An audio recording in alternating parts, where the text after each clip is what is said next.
Hello my dear students, मैं हूँ Meenakshi from VM academy classes Nashik. बच्चों, हम देख रहे हैं चैप्टर नंबर 1 रोटेशनल डायनेमिक्स और आज है उसका लेक्चर नंबर 22। चैप्टर बहुत ही बड़ा है, ये एक लेक्चर होगा और इसके बाद एक लेक्चर होगा, उसके बाद ये चैप्टर खत्म हो जाएगा। और आज का हमारा टॉपिक है acceleration of a body while pure rolling down on inclined plane. तो बच्चों, ये टॉपिक देखने से पहले, ये टॉपिक स्टडी करने से पहले आप इसके पहले का लेक्चर देखो, क्योंकि उसमें मैंने वेलोसिटी एक्सप्लेन की है और उसी के बेस पे हम लोग एक्सेलरेशन निकालने वाले हैं। और pure rolling body on incline plane जो रोल होती है उसके बारे में भी मैंने डिटेल में एक्सप्लेन किया है, तो इसके पहले का लेक्चर ज़रूर देखो, उसके बाद ही ये लेक्चर देखो, अदरवाइज़ कुछ भी समझ में नहीं आएगा। वैसे हर एक टॉपिक एक दूसरे को लिंक है, तो आप जब पूरा चैप्टर पढ़ोगे तो स्टार्टिंग से पढ़ो, क्योंकि बीच में ही पढ़ा तो आपको कुछ भी समझ में नहीं आएगा। सो इट्स बेटर कि हर एक वीडियो पहले से देखो, ठीक है। तो अभी हम लोग ये टॉपिक स्टार्ट करने वाले हैं और इसके साथ ही हम लोग JEE के कुछ क्वेश्चंस भी लेंगे जो वेलोसिटी और एक्सेलरेशन के ऊपर बेस्ड हैं। तो चलो स्टार्ट करते हैं आज का टॉपिक। तो देखो बच्चों, पिछले लेक्चर में हम लोगों ने स्टडी किया था कि एक इंक्लाइन प्लेन पे एक बॉडी को हमने रोल किया। तो ये बॉडी को जब हम यहाँ से छोड़ेंगे, टॉप से कुछ हाइट से छोड़ेंगे, ये हाइट हमने h ली थी और इंक्लाइन प्लेन का एंगल हमने थीटा लिया था। तो कुछ हाइट से जब ये रोल होगा, रोल तभी होगा जब उसके ऊपर फ्रिक्शन फोर्स लगेगा इस डायरेक्शन में। फ्रिक्शन फोर्स उसको रोटेट करने का काम करेगा और यहाँ पे ट्रांसलेशनल डाउनवर्ड फोर्स कौन सा होगा, यहाँ पे ग्रेविटेशनल फोर्स, वो ट्रांसलेट करने का काम करेगा। मतलब डाउनवर्ड फोर्स इस डायरेक्शन में लगेगा और फ्रिक्शन फोर्स इस डायरेक्शन में लगेगा, तो इक्वल एंड अपोजिट फोर्सेस की वजह से बॉडी रोल होगी, रोटेट होगी। अब ये दोनों फोर्सेस इक्वल एंड अपोजिट नहीं है, क्योंकि बॉडी डाउनवर्ड डायरेक्शन में आ रही है, डाउनवर्ड फोर्स यहाँ पे ज़्यादा लग रहा है। फ्रिक्शन फोर्स की वजह से बॉडी रोटेट हो रही है, उसकी वजह से उसको एंगुलर वेलोसिटी मिल रही है फ्रिक्शन फोर्स की वजह से। मतलब F अगर इंक्रीज होता है, फ्रिक्शन फोर्स अगर इंक्रीज होता है तो बॉडी की एंगुलर वेलोसिटी इंक्रीज होती है, और अगर ग्रेविटेशनल फोर्स इंक्रीज होता है तो बॉडी की ट्रांसलेशनल वेलोसिटी इंक्रीज होती है। मतलब नीचे की डायरेक्शन में उसको ट्रांसलेशनल मोशन मिल रही है और रोल हो रही है, मतलब रोटेशनल मोशन मिल रही है। तो इसके बारे में ऑलरेडी हमने स्टडी किया था और उसके बाद हमने उसकी वेलोसिटी निकाली थी। तो वेलोसिटी कौन सी चीज़ों पे डिपेंड करती है, उसका फॉर्मूला हमने इसके पहले के लेक्चर में डिराइव किया था। तो उसका फॉर्मूला हमने देखा था √2gh divide by 1 + k² divide by r²। तो k मतलब होता है रेडियस ऑफ जायरेशन। तो अगर किसी बॉडी का, मतलब depends on the shape and size of the body, ये k उसके ऊपर डिपेंड करेगा। तो जिस बॉडी का रेडियस ऑफ जायरेशन ज़्यादा रहेगा तो ये रेशो ज़्यादा रहेगा, अगर ये रेशो ज़्यादा रहेगा तो ये रेशो कम होगा और उसकी वजह से वेलोसिटी कम होगी। मतलब k maximum velocity minimum, k minimum velocity maximum. तो इसके ऊपर डिपेंड करता है velocity of that rolling body on incline plane. तो इसी का यूज़ करके हम लोग एक्सेलरेशन निकालने वाले हैं। तो यहाँ पे हम लोग यूज़ करेंगे equation of motion. Equation of motion, देखो इक्वेशन ऑफ मोशन हमें पता है, 3 इक्वेशन है। S = ut + ½ at², V = u + at and v² = u² + 2as। तो यहाँ पे v² = u² + 2as, ये इक्वेशन हम लोग यूज़ करने वाले हैं। तो हमें पता है यहाँ पे बॉडी की वेलोसिटी कितनी है, u = 0, मतलब इनिशियली वो रेस्ट पोजीशन से स्टार्ट हुई, मतलब u यहाँ पे हमें मिलेगा 0, और ये है बॉडी का डिस्प्लेसमेंट।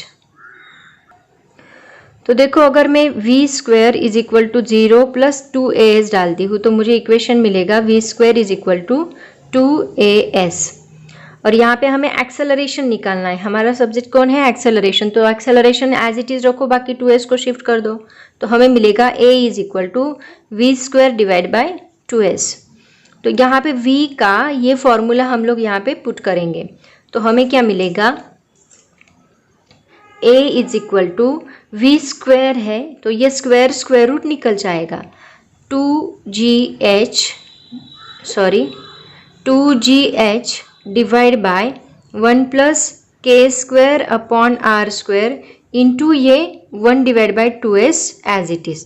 तो इससे ये 2 और ये 2 कैंसल होगा, और s देखो यहाँ पे ये s है और ये थीटा है, तो यहाँ पे sine theta is equal to हमें क्या मिलेगा, सो का टोवा। सो मतलब क्या, opposite, sine theta is equal to opposite side divide by hypotenuse, तो इसका अपोजिट साइड कौन सा है, एच, और हाइपोटेनस कौन सा है, एस। तो sine theta is equal to हमें मिलेगा एच अपॉन एस, तो एस इज इक्वल टू हमें मिलेगा H upon sine theta. Am I clear? यहाँ पे sine theta is equal to हमें मिलेगा, sine theta is equal to H upon S, S इधर शिफ्ट किया तो H divide by sine theta, ये एस की वैल्यू मिली, तो यहाँ पे हम डाल सकते हैं। तो देखो हमें क्या मिलेगा, ए इज इक्वल टू, इधर लिखती हूँ, A is equal to G H divide by 1 plus K square upon R square into 1 divide by H divide by sine theta. तो ये साइन थीटा ऊपर मल्टीप्लाई होगा, तो हमें मिलेगा A is equal to G H sine theta upon 1 plus K square divide by R square. यहाँ पे और हम लोग क्या कर सकते हैं, देखो ये 1 प्लस के स्क्वायर को आप मल्टीप्लाई करके क्रॉस प्रोडक्ट करके और कुछ बना सकते हैं, लेकिन फॉर्मूला अलग से बना सकते, डिराइव कर सकते हैं। बट अगर आपने ये फॉर्मूला एज इट इज़ रखा तो भी चलेगा। एक मिनट, यहाँ पे देखो ये एच बी कैंसिल हो रहा है, राइट, मतलब यहाँ पे एच बी नहीं आएगा, यहाँ पे सिर्फ फॉर्मूला आएगा G sine theta upon 1 plus K square divide by R square. H H cancel, ये साइन थीटा ऊपर जाएगा, मल्टीप्लाई होगा तो जी साइन थीटा और 1 plus K square divide by R square, ये फॉर्मूला हमें यहाँ पे मिलेगा। ओके, तो ये है एक्सेलरेशन। तो यहाँ पे देखो ये भी सेम के ऊपर डिपेंड कर रहा है, राइट, जिसका के मैक्सिमम, तो ये रेशो मैक्सिमम, ये रेशो मैक्सिमम, तो ये रेशो मिनिमम, और ये रेशो मिनिमम मतलब acceleration minimum.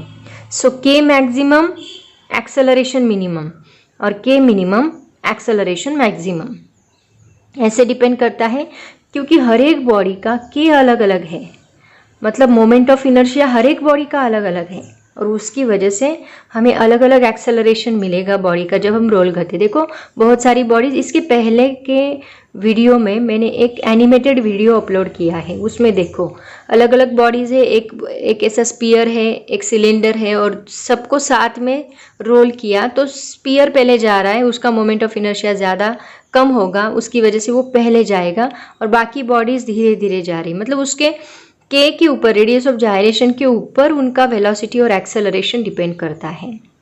So this is about the acceleration of a rolling body. अगर कुछ नहीं समझ में आया तो मुझे कमेंट करो। तो देखो बच्चों, आपकी बुक में कुछ रिमार्क दिए हैं जो कि कॉम्पिटिटिव एग्जाम्स के लिए बहुत ज़्यादा इंपॉर्टेंट है, वो मैं आपको एक्सप्लेन करती हूँ, लेकिन उसके पहले देख लेते हैं एक नज़र फॉर्मूलेस के ऊपर। v इज इक्वल टू क्या है, √2gh divide by 1 plus K square divide by R square, और एक्सेलरेशन इज इक्वल टू है G sine theta divide by 1 plus K square divide by R square. तो ये दोनों formulas हमने derive भी किए। अभी देखो, कंसिडर करो ये जो बॉडी है यहाँ से रोल हो रही है, ये सपोज ये ऐसा ही सरफेस हमने लिया है, ये बोर्ड का सरफेस है, ऐसा ही सरफेस लिया है। अभी यहाँ पे फ्रिक्शन तो बिल्कुल भी नहीं है, तो अगर मैं इस बॉडी को यहाँ से ऐसे रोल करती हूँ तो ये रोलिंग मोशन नहीं करती, ये क्या करेगी, स्लाइड करेगी। तो ये कौन सा होगा, प्योर स्लाइडिंग होगा, क्योंकि यहाँ पे इस डायरेक्शन में फ्रिक्शन ही नहीं है, और बॉडी को रोल होने के लिए इस डायरेक्शन में फ्रिक्शन होना बहुत ज़रूरी है, तभी बॉडी रोल करेगी। और ये तो पूरा स्मूथ सरफेस है, इसके ऊपर रोलिंग पॉसिबल ही नहीं। ये बोर्ड को आप ऐसा इंक्लाइन कर दो, ऊपर ले लो थोड़ी हाइट पे, और फिर एक बॉडी डालो, क्या करेगी, स्लाइड करेगी। तो ये प्योर स्लाइडिंग होगा, यहाँ पे बिल्कुल भी रोलिंग पॉसिबल नहीं है। तो अगर प्योर स्लाइडिंग है तो रेडियस ऑफ जायरेशन ये तो ज़ीरो ही हो जाएगा, रेडियस ऑफ जायरेशन। मतलब यहाँ पे ये कंसेप्ट क्यों आ रही है, क्योंकि वो रोलिंग कर रही है, रोटेशनल मोशन कर रही है, इसकी वजह से ये कंसेप्ट आ रही है। तो यहाँ पे अगर हम रोलिंग नहीं है, प्योर स्लाइडिंग है, तो पहला रिमार्क हमारा वही है, अगर बॉडी प्योर स्लाइडिंग कर रही है, प्योर स्लाइड हो रही है, तो वहाँ पे ये K square divide by R square पूरा ज़ीरो होगा, सिर्फ 1 बचेगा, 1 प्लस 0, तो ये पूरा 1 मिलेगा। तो हमें ये v क्या मिलेगा, it is √2gh, divide by 1 है बट लिखने की ज़रूरत नहीं है। सिमिलरली यहाँ पे एक्सेलरेशन क्या मिलेगा, जी साइन थीटा। तो ये बात याद रखो, अगर बॉडी सिर्फ स्लाइडिंग कर रही है तो आपको ये फॉर्मूलेज यूज़ करने हैं, और अगर बॉडी रोलिंग कर रही है मतलब ट्रांसलेट भी हो रही है और रोटेट भी हो रही है तो आपको ये फॉर्मूलेज यूज़ करने हैं। लेकिन प्योर स्लाइडिंग है, प्योर स्लाइडिंग के लिए आप बस ये फॉर्मूलेज यूज़ करोगे, क्योंकि वहाँ पे रेडियस ऑफ जायरेशन आएगा ही नहीं, रोटेशन ही नहीं है तो रेडियस ऑफ जायरेशन मतलब एक्सिस ऑफ रोटेशन नहीं है, मतलब वहाँ पे आर मिलेगा ही नहीं आपको, रेडियस के मिलेगा ही नहीं, रेडियस ऑफ जायरेशन ही नहीं मिलेगा। Understand everybody? तो ये याद रखो आप लोग, इट इज़ वेरी इंपॉर्टेंट। ये पहला रिमार्क है। उसके बाद देखो बच्चों, प्योर रोलिंग के लिए मोमेंट ऑफ इनर्शिया क्या होता है। प्योर रोलिंग रोटेशनल मोशन के लिए मोमेंट ऑफ इनर्शिया क्या होता है, दैट इज mr²। हमें पता है I इज इक्वल टू क्या है, समेशन ऑफ mr²। लेकिन बॉडी प्योर रोलिंग कर रही है तो यहाँ पे हम लोग एक फैक्टर मल्टीप्लाई करने वाले हैं n। जो ये फैक्टर है n, वो हमें किसकी वैल्यू देगा, n इज इक्वल टू हमें k² डिवाइड बाय r² की वैल्यू मिलेगी, जो कि वेलोसिटी और एक्सेलरेशन के फॉर्मूले में divide by 1 + k² divide by r² है, वो हमें कहाँ से मिलेगा, ये I का जो n फैक्टर हम मल्टीप्लाई करने वाले हैं इससे हमें ये वैल्यू मिलेगी k² डिवाइड बाय r²। इसके लिए मैं आपको एक एग्जाम्पल बताती हूँ। फॉर एग्जाम्पल, हम लोगों ने एक यूनिफॉर्म सॉलिड स्पीयर को, किसको, example uniform solid sphere, solid sphere है, उसको हमने रोल किया, सॉलिड स्पीयर को रोल किया इंक्लाइन प्लेन से। तो सबसे पहले हम इसका पता करेंगे मोमेंट ऑफ इनर्शिया। तो सॉलिड स्पीयर की बहुत सारे फॉर्मूलेज मैंने दिए हैं टेबल में। तो सॉलिड स्पीयर का फॉर्मूला क्या है, 2/5 mr²। मतलब देखो यहाँ पे I is equal to 2/5 mr²। इसका पहले का जो फैक्टर है n फैक्टर हमें क्या मिल रहा है यहाँ पे 2/5, और n इज इक्वल टू क्या है, k²/r²। मतलब हमें k²/r² की क्या वैल्यू मिली, 2/5। तो ऐसे हम लोग लेने वाले हैं रोलिंग मोशन में, k²/r² is equal to 2/5। Okay, similarly हम लोग लेते हैं दूसरा एग्जाम्पल। फॉर एग्जाम्पल, रिंग हमने ली, और रिंग का मोमेंट ऑफ इनर्शिया हम सबको पता है, क्या है रिंग का moment of inertia, that is mr² only. तो यहाँ पे mr² है, मतलब पहले क्या है, 1 है, इसका मतलब k² divide by r² is equal to हमें क्या मिल रहा है, 1 मिल रहा है। तो हम ये 1 वहाँ पे पुट करेंगे वेलोसिटी और एक्सेलरेशन में, और उससे हमें वेलोसिटी और एक्सेलरेशन इजीली मिल जाएगा। ओके, तो ये हो गया दूसरा रिमार्क। पहला रिमार्क क्या है कि जब बॉडी प्योर स्लाइडिंग करती है तो वेलोसिटी और एक्सेलरेशन हम लोग लेंगे सिर्फ ऊपर का फैक्टर, और जब प्योर रोलिंग करती है तो moment of inertia n mr² लेंगे, n is equal to k²/r² यहाँ पे कंसिडर करने वाले हैं। तो अलग अलग 2 एग्जाम्पल मैंने आपको बताए, उसमें हम लोग by using the moment of inertia ये फैक्टर हम लोग कैसे निकालेंगे वो मैंने बताया है। ओके, अभी देखो बच्चों, यहाँ पे हम लोग रोलिंग के वक्त ये जो रेशो है, कौन सा, translational kinetic energy, kinetic energy translational as to kinetic energy rotational as to total kinetic energy, तो ये रेशो हम लोग निकालने वाले हैं। तो अभी देखो, वेलोसिटी का फॉर्मूला क्या है, √2gh divide by 1 + k² divide by r²। मैंने आपको क्या बोला कि ये तभी आएगा जब बॉडी रोटेट होगी, अगर रोटेशन नहीं है तो ये नहीं आएगा। इसका मतलब 1 है, 1 कब है, बॉडी अगर स्लाइड कर रही है तो 1 यहाँ पे ऑलरेडी हमने लिया है। इसका मतलब काइनेटिक एनर्जी ट्रांसलेशनल कितनी है, 1 है, काइनेटिक एनर्जी रोटेशनल कितनी है, k² डिवाइड बाय r² है, और टोटल काइनेटिक एनर्जी कितनी है, ये दोनों की एडिशन जितनी है। ओके, इसका मतलब देखो हम ये रेशो क्या आएगा हमारा, kinetic energy translational 1 as to kinetic energy rotational मतलब k² डिवाइड बाय r², और ये बॉडी रोलिंग के लिए वेलोसिटी का फॉर्मूला ये है, इसका मतलब ये किसकी काइनेटिक एनर्जी है, रोलिंग की, as to total kinetic energy translational plus rotational मतलब 1 + k² डिवाइड बाय r²। ये रेशो हमें मिलता है while rolling of the body on inclined plane. It's a very very important, exam में इसके ऊपर बहुत ज़्यादा क्वेश्चंस पूछे गए हैं। चलो एक एग्जाम्पल लेके बताती हूँ। फॉर एग्जाम्पल, सपोज हमने एक होलो स्फीयर लिया, होलो स्फीयर, तो हॉलो स्फीयर का, इन सबका मोमेंट ऑफ इनर्शिया आपका लर्न होना चाहिए, तुरंत बताते आना चाहिए। हॉलो स्फीयर का मोमेंट ऑफ इनर्शिया क्या है? That is equal to 2/3 mr²। Okay, मतलब k² डिवाइड बाय r² का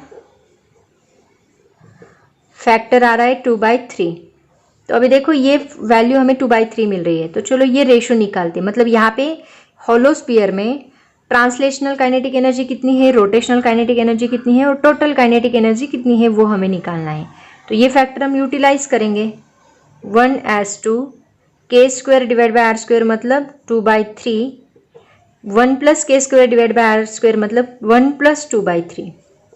तो निकालो 1/2 2/3, इसका क्रॉस प्रोडक्ट ले लो, 3 + 2 divide by 3, that is equal to 1/2 2/3 5/3।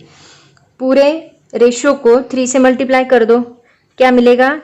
1 3 × 3, ये 3 3 कैंसिल, सिर्फ 2 बचेगा और 5।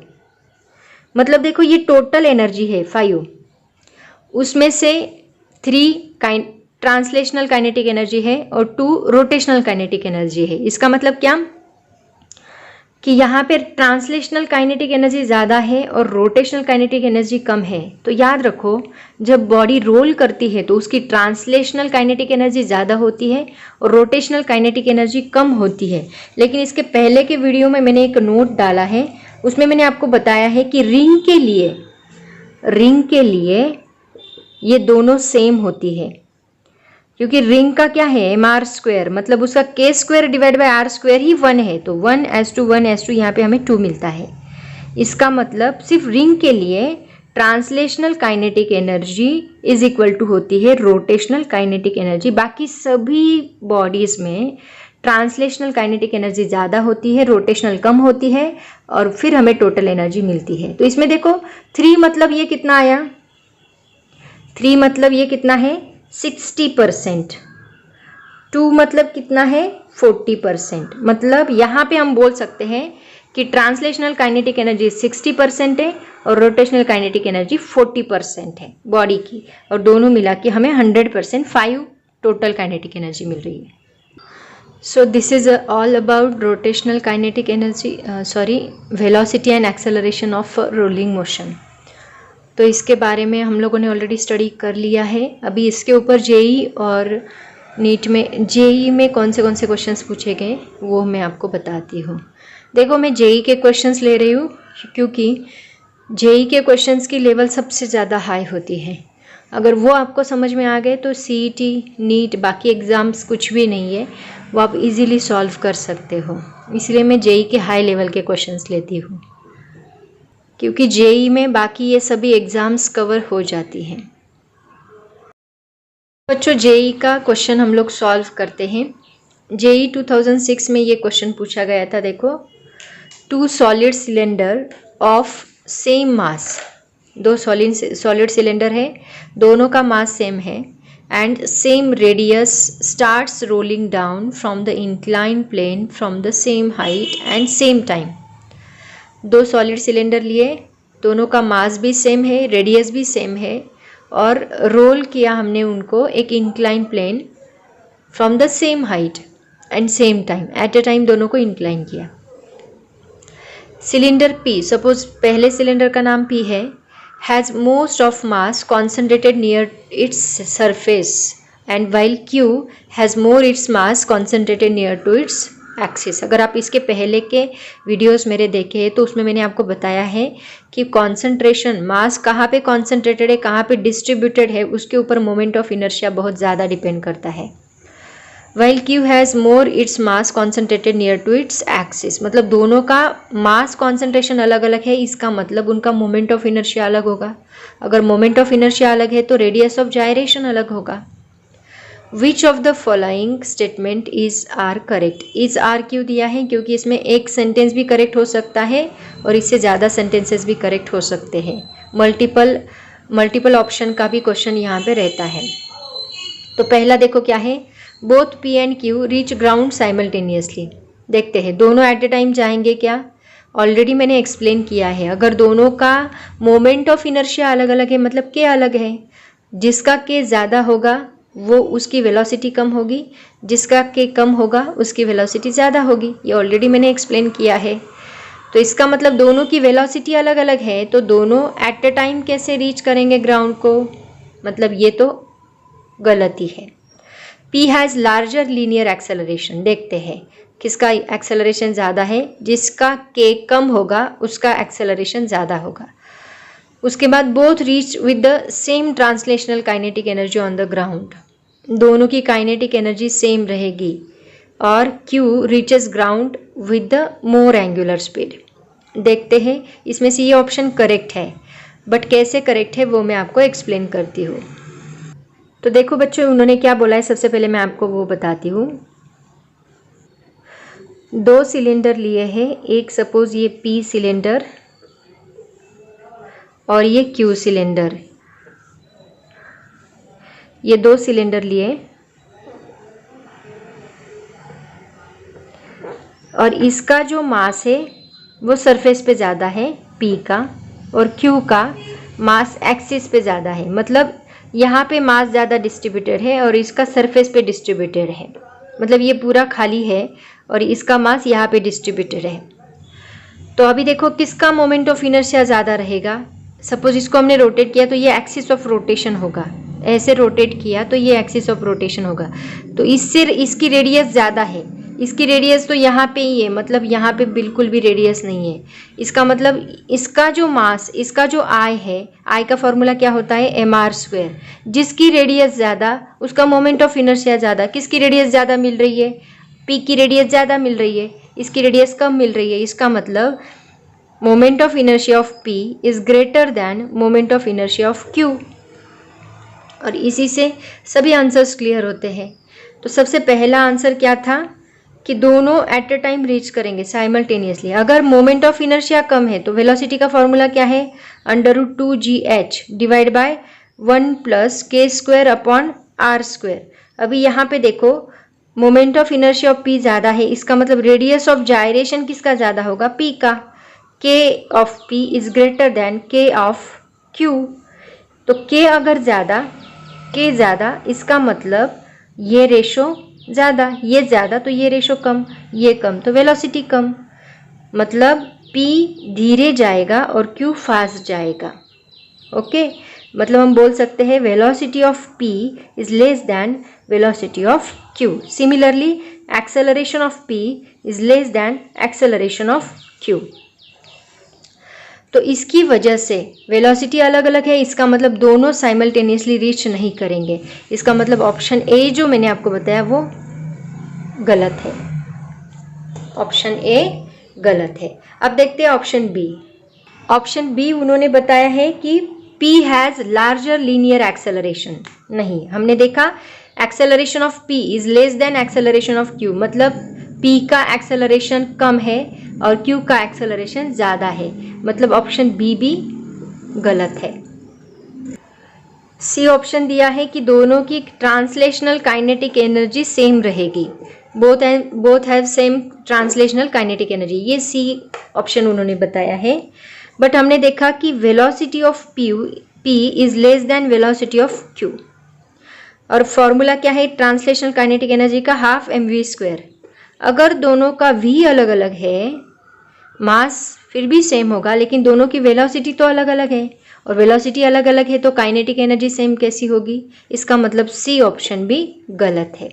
अब बचा डी ऑप्शन, और ऑप्शन डी है Q reaches ground with more angular speed. Yes, ये ऑप्शन करेक्ट है। कैसे देखो, अगर K of P is greater than K of Q है, इसका मतलब velocity of P is less than velocity of Q है। इसका मतलब वेलोसिटी P की कम है, Q की ज़्यादा है, इसका मतलब Q पहले रीच करेगा ग्राउंड को with the more angular speed, right. तो यहाँ पे ये जो ऑप्शन है ये करेक्ट है, डी वाला ऑप्शन करेक्ट है। होप सो आपको समझ में आया होगा, बहुत ईजी क्वेश्चन है। उसके बाद देखो जेई 2007 में और एक क्वेश्चन पूछा गया था इसके ऊपर। A body is roll from bottom to top, मतलब बॉडी को यहाँ से यहाँ थ्रो किया है, यहाँ से यहाँ रोल किया है इंक्लाइन प्लेन पे, और हाइट कितनी दी है उसकी 3v² डिवाइड बाई 4g। इतनी हाइट पे उसको रोल किया, प्योर रोलिंग किया, तो वो बॉडी कौन सी होगी? A ring, B solid sphere, C hollow sphere, D disc. Body को रोल किया इतनी हाइट पे नीचे से ऊपर, तो वो बॉडी कौन सी होगी? तो ये हमें किससे पता चलेगा? इसके मोमेंट ऑफ इनर्शिया का फॉर्मूला आई जो है वो पहले हमें फाइंड आउट करना होगा, उसके बाद आपको पता चलेगा कि ये बॉडी कौन सी है। तो देखो बच्चों, हमने स्टडी किया है कि जब बॉडी को हम लोग रोल करेंगे तो ऊपर जाएगी, तो यहाँ पे उसकी एनर्जी कंजर्व होती है, ये हमने स्टडी किया। एनर्जी कंजर्व होती है इसका मतलब क्या? कि यहाँ की टोटल काइनेटिक एनर्जी और यहाँ की टोटल काइनेटिक एनर्जी सेम होती है, ये हमने स्टडी किया। तो टोटल काइनेटिक एनर्जी मतलब क्या? Translational kinetic energy, translational kinetic energy, translational plus kinetic energy rotational. Similarly यहाँ पे भी kinetic energy translational plus kinetic energy rotational, तो ये दोनों की सेम है, ऐसा उसका मीनिंग है। ये ऑलरेडी हमने डिस्कस किया है इसके पहले के लेक्चर्स में। तो यहाँ पे देखो, kinetic energy translational plus kinetic energy rotational, ये काइनेटिक एनर्जी होगी, प्लस इसमें हम पोटेंशियल एनर्जी भी ऐड करेंगे और इसमें भी पोटेंशियल एनर्जी ऐड करेंगे, तब हमें क्या मिलेगी? ये टोटल एनर्जी मिलेगी। काइनेटिक एनर्जी नहीं, यहाँ पे टोटल एनर्जी बोलते हैं हम लोग, यहाँ पे भी टोटल एनर्जी। तो बॉडी की टोटल एनर्जी भी और ये टोटल एनर्जी दोनों सेम है, ऐसा उसका मीनिंग है। तो मैंने ऑलरेडी आपको बताया कि यहाँ पे हाइट ज़्यादा है तो यहाँ पे पोटेंशियल एनर्जी हमें मिलती है, potential energy is equal to mgh मिलती है, लेकिन काइनेटिक एनर्जी यहाँ पे हमें 0 मिलती है। और उल्टा यहाँ पे होता है, पोटेंशियल एनर्जी हाइट 0 है, इसका मतलब पोटेंशियल एनर्जी हमें यहाँ पे 0 मिलेगी और काइनेटिक एनर्जी हमें यहाँ पे कुछ तो भी मिलेगी। काइनेटिक एनर्जी यही होगी, ठीक है। तो ये दोनों इक्वल है, ऐसा उसका मीनिंग है। तो ऑलरेडी हमने जब मैंने वेलोसिटी पढ़ाया तो ये बातें डिस्कस की है डिटेल में, तो अभी मैं डायरेक्टली लिखती हूँ। तो इसका मतलब देखो कि बॉटम की जो टोटल एनर्जी है, total energy at the bottom is equal to total energy at the top. Okay, इसका मतलब बॉटम में पोटेंशियल एनर्जी 0 है तो हमें बस मिलेगी kinetic energy translational plus kinetic energy rotational. Body rolling कर रही है तो दोनों लेनी पड़ेगी, और ऊपर तो बस हमें मिलती है पोटेंशियल एनर्जी टॉप पे, राइट। इसका मतलब half mv² plus half I omega square is equal to mgh। और h कितना दिया है उन्होंने? h की वैल्यू दी है 3v² डिवाइड बाय 4g। तो ये वैल्यू हम लोग इसमें पुट कर देंगे, और ओमेगा क्या है? Omega is equal to v² upon r²। तो ओमेगा भी पुट कर दो और ये h की वैल्यू भी पुट कर दो, तो हमें क्या मिलेगा? Half mv² plus half I into v² divide by r², omega square का ये फॉर्मूला मिलेगा। So that is equal to mg into h, ये डाल दो 3v² divide by 4g। Okay, यहाँ पे g कैंसिल हो जाएगा, और देखो यहाँ पे कॉमन निकल सकता है हाफ v², तो हाफ v² को कॉमन निकालो, ब्रैकेट में बचेगा m यहाँ पे, प्लस यहाँ पे बचेगा हाफ बाहर गया, v² बाहर गया, I डिवाइड बाय r² बचेगा, इज इक्वल टू यहाँ पे रहेगा 3mv² divide by 4, ji cancel हो गया। ओके ओके, अभी यहाँ पे ये हाफ v² को मैं इधर शिफ्ट करती हूँ, डायरेक्टली कट करती हूँ, v² कैंसिल, ये 2 ऊपर जाएगा, इस साइड आके 2 ऊपर जाएगा, तो 2 2 जा 4 बनेगा, मतलब ये 2 भी गया। तो यहाँ पे क्या बचा? m plus I divide by r² is equal to 3m divide by 2। ये m अगर मैं इधर शिफ्ट करती हूँ तो ये प्लस है, इस साइड जाके क्या बनेगा? माइनस m बनेगा। तो क्रॉस मल्टीप्लिकेशन करो, क्या 3m यहाँ पे डिवाइड बाय 1 है, तो 3m minus 2m divide by 2। 3m minus 2m कितना होगा? m डिवाइड बाय 2, ये हमें मिला I divide by R square. Okay, तो I इज इक्वल टू हमें क्या मिलेगा, आर स्क्वायर इधर शिफ्ट कर दो, M R square divide by 2। तो ये हमें मिला मोमेंट ऑफ इनर्शिया। ये मोमेंट ऑफ इनर्शिया किसका है, जरा याद करो, ये मोमेंट ऑफ इनर्शिया किसका है।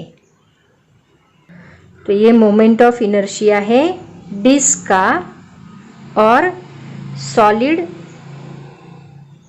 सिलेंडर का। ये दोनों का मोमेंट ऑफ इनर्शिया कितना होता है, half M R square. But यहाँ पे आप अगर ऑप्शन चेक करोगे तो आपके ऑप्शन में बस डिस्क दिया है, सॉलिड सिलेंडर नहीं दिया है। अगर दो ऑप्शन होते तो ये मल्टीपल करेक्ट ऑप्शन का क्वेश्चन होता। तो यहाँ पे एक ही ऑप्शन करेक्ट है, डिस्क, जो कि डी ऑप्शन है, आई थिंक सो। मैंने क्वेश्चन दिखाया था, आप लोग उसमें देख सकते हैं, या फिर मैं नोट्स में डालने वाली हूँ, उसमें भी आप चेक कर सकते हैं। डी ऑप्शन करेक्ट ऑप्शन है। ये आई निकालने के बाद आपको समझ में आएगा। तो देखो बच्चों, जो हमने स्टडी किया है उसके अलावा उन्होंने कुछ नहीं पूछा है। तो जो स्टडी किया है उस वैसे ही आप करते रहो, लेकिन डिटेल में थोड़ा सोचने का ट्राई करो। सोचोगे तो बराबर आपको आंसर्स आएंगे। क्वेश्चन देख के ही मत डर जाओ, क्योंकि बहुत इजी क्वेश्चंस होते हैं, थोड़ा दिमाग लगाना पड़ता है। तो चलो बच्चों, नोट्स कॉपी कर लो अभी। ये है पेज नंबर 105। अभी इसका जो नेक्स्ट टॉपिक मैं लेने वाली हूँ वो है फ्रिक्शन। वो एक्चुअली आपके बुक में नहीं दिया है, बट जेई के ऊपर उसके ऊपर क्वेश्चन पूछे गए हैं और सीईटी नीट में भी पूछे जा सकते हैं, इसलिए वो मैं टॉपिक लेने वाली हूँ। बट आपके बुक में नहीं दिया है, अगर आपको करना है तो करो, नहीं किया तो भी चलेगा, बट मैं वीडियो डालने वाली हूँ। ये है पेज नंबर 106, 107, 108,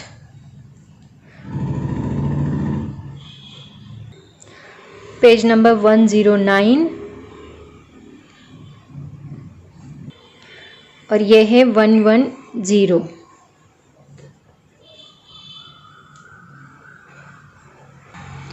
तो बच्चों आज के लिए इतना काफ़ी है। Thank you so much and bye bye.